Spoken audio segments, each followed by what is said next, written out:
So ake sisizame ukuyibreaka down ke lento kuthiwa lana the time taken. Yes, the time taken, which means that sikhuluma ngesikhathi. Lesi sikhathi lesi esenza ukuthi one complete wave cycle. Yabo, one complete wave cycle. Okusho ukuthi ikanje lento le. Nayi i-wave cycle eyodwa. Yabo? To pass a point is known as, which means asibhale kanje ukuze uzobona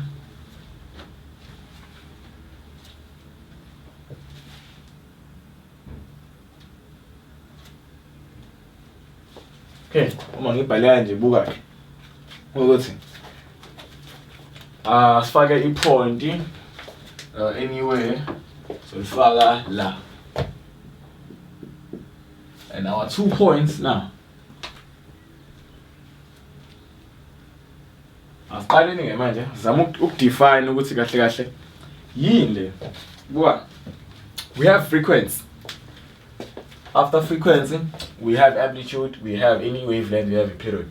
Let's describe zonke lezi zinto lezi and choose the best one.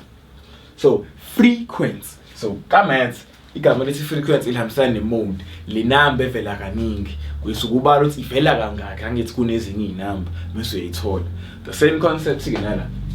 You have a fixed point. What is a fixed point? A fixed point is a point elilodwa in space whereby lelo point alinyakazi, just as interest is fixed. Ukusho ukuthi mawufaka mhlambe 1000 ebank and with fixed interest mhlambe 10%, every month wena you will get 10% of 1000. Yabo? If it's bani, we simple interest here nalapho.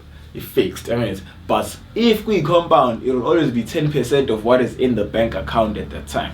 Yabo? So uhlukile la fixed alinyakazi the point alibuyelize la libuyelele lila.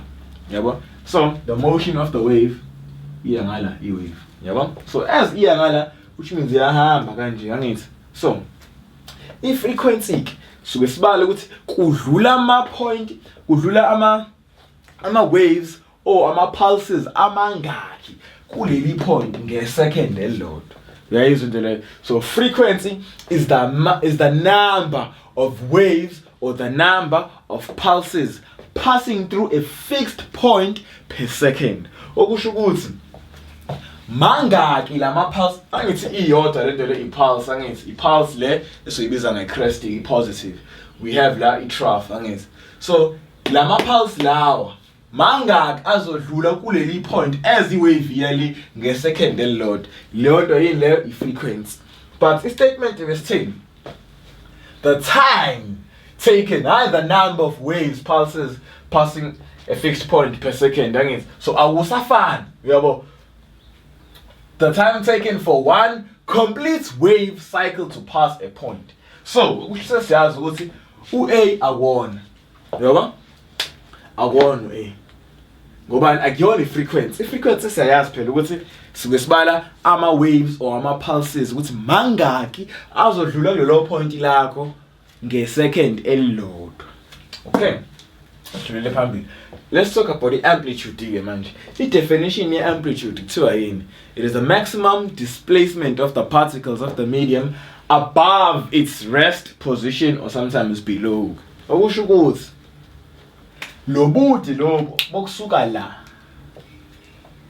la phezulu uzuziyofika phansi lobude bonke lobo nala kusayibona bonke lobo bude lobo yini le, it is your amplitude. Remember uma i-wave idlula kwama particles, those particles gain energy. When they gain energy, they start moving around. So lava, they will move up and down, up and down, up and down. As they're doing so, they are displaced or bayasuswa la kade bekhona bayiswe phezulu bayiswe ngaphansi, bayiswe phezulu bayiswe ngaphansi, or abanye baya phezulu abanye baye ngaphansi, and the wave continues. There is a transfer of energy between ama particles.